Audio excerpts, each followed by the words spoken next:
And now we come to the final deserving.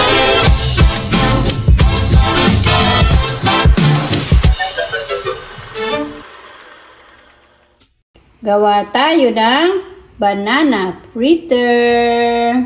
Hello, good morning mga kamamsi ko dyan. Gawa tayo ng ating pang-snack sa araw na to. Meron tayo ditong dalawang saging na green. Sa dalawang saging na ito, makakagawa na tayo ng merienda. Siguradong busog na busog pa kayo.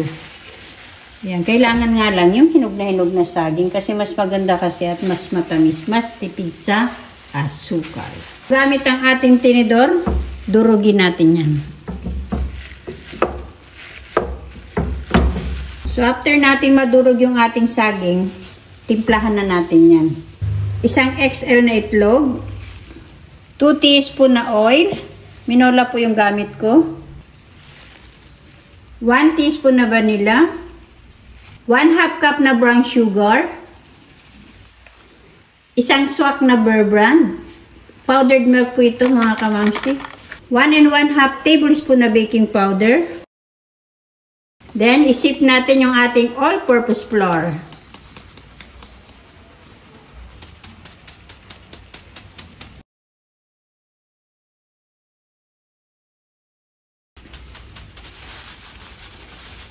Saka natin i-mix.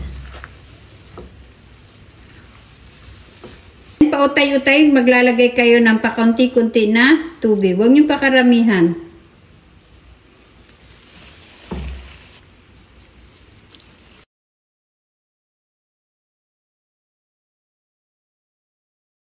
So, ito ang mixture natin hinahanap mga kamamsi. Ganito siya dapat. I-set aside muna natin ito for 10 minutes para medyo umalsa siya habang tayo nagpapainit ng oil. Medyo mainit na yung ating oil, gagamit tayo ng 2 kutsara, itutubog natin sa mantika para hindi dumikit yung ating mixture dito sa ating kutsara.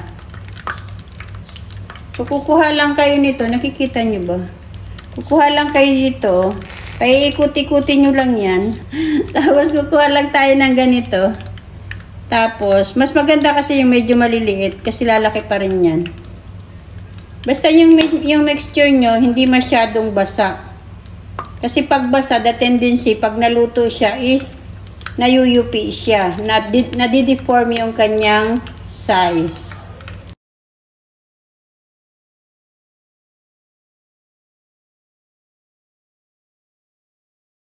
Gaganyanin nyo lang yan. O. Tingnan nyo, malumanay lang inyong apoy. Huwag nyong pakakalakasan kasi may the tendency, luto siya sa labas, silaw siya sa loob.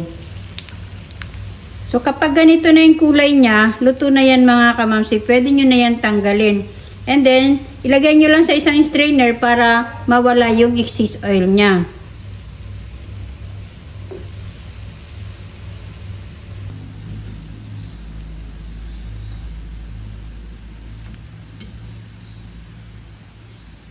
So, eto na mga kamamsi ang ating banana fritter. Napakaganda mga kamamsi ito na pang-snack. Masustansya para sa inyong mga anak. Nakita nyo mga kamamsi, siksik na siksik siya. Hindi siya ma-oily sa loob. Kaya ilalagay ko po sa comment section ang ating lahat ng ingredients.